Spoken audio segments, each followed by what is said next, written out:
Өмірде әрқайсымыз бір тұлға болуды қалаймыз. Әркім үлкен жетістікке жетуді армандайды. Көп адамдар күн сайын YouTube'тан мотивациялық видеолар көреді, бірақ соған қарамастан өмірінде айтарлықтай өзгеріс байқамайды. Неліктен олай? Себебі жалғыз мотивация жеткіліксіз. Тек шабытқа сүйеніп, табысты өмір құру мүмкін емес. Егер сенің өміріңде тәртіп болмаса, мотивация көп нәрсені өзгерте алмайды. Егер мұны әлі толық түсінбесең, бүгінгі оқиғаны соңына дейін тыңда. Бұл сенің өміріңді өзгертуі мүмкін.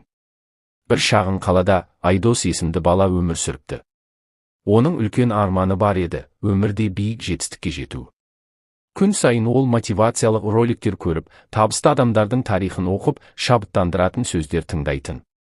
Ол өзіне жиі: ертеңнен бастап күніне 6 сағат оқимын. Өмірімді түбегейлі өзгертемін деп айтатын. Осы ойлар оған қуаныш пен сенім сыйлайтын. Бірақ бұл сезім ұзаққа созылмайтын. Бірнеше күн өткен соң ол қайтадан жалқаулыққа, кейінге қалдыруға және бос сылтауларға оралатын.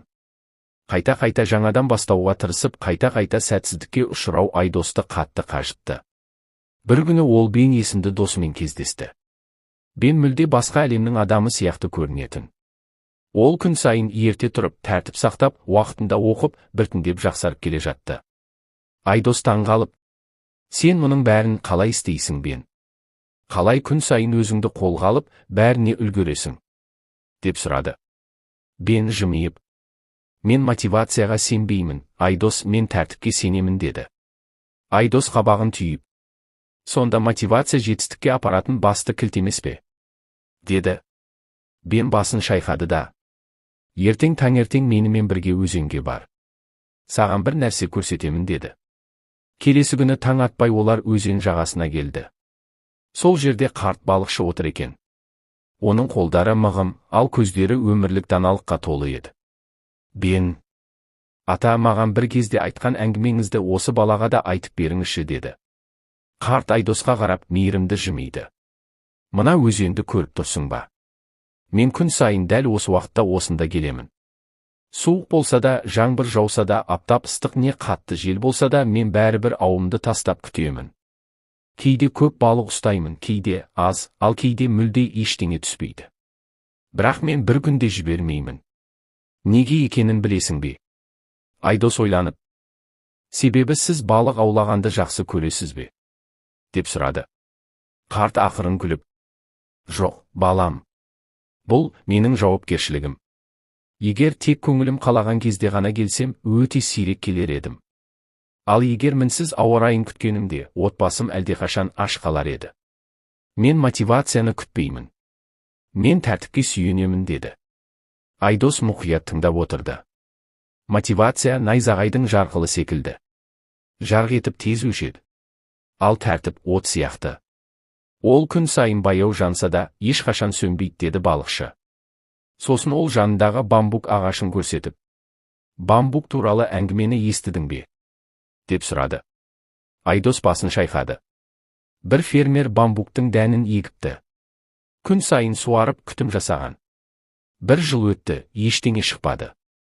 Екінші жыл өтті, тағы ештеңе жоқ. Үшінші, төртінші жылда дәл солай өтті. Адамдар оны мазақ етті. Бірақ ол тоқтамады. Ал бесінші жылы не болғанын білесің бе? Айдос таңырқай көзін ашты. Бар болғаны 6 аптаның ішінде бамбук 30 метрге дейін өсіп шықты. Неге деп ойлайсың? Деді қарт. Себебі осы жылдардың бәрінде ағаш уақытын босқа өткізген жоқ. Ол тамырын тереңге жайып күшейтіп жатты. Дайындалып жатты. Егер фермер беріліп кеткенде, ол ешқашан бұл өсуді көрмес еді. Тәртіпте дәл сондай. Басында нәтиже көрінбейді. Бірақ егер тоқтамай алға жүре берсең, бір күні үлкен серпіліс міндетті түрде келеді, деді қария. Сол сәтте Айдостың ішінде бір нәрсе өзгерді. Ол осы уақытқа дейін тек шабыт пен тез нәтиже күтіп жүргенін түсінді. Ал нағыз күш тәртіпте екенін ұқты. Сол күннен бастап Айдос өмірін шынымен өзгертуді шешті. Ол өзіне нақты режим құрды. Қалауы болмаса да оқыды. Шаршап тұрса да жаттығу жасады. Ұйқысы келсе де ерте тұрды. Күндер апталарға, апталар айларға, айлар жылдарға айналды.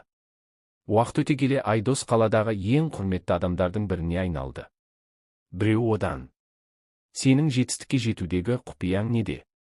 деп сұрағанда, Айдос жымиып: «Мотивация келеді де кетеді, ал тәртіп әрқашан қалады» деп жауап беретін. Егер сен күн сайын кішкентай қадамдар жасай берсең, үлкен нәтижелер міндетті түрде келеді. Жетістік бір сәттік алып секіріс емес.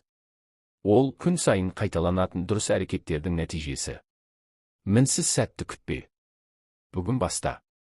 Тәртіпті бол, сонда өз болашағыңды өзің құрасың.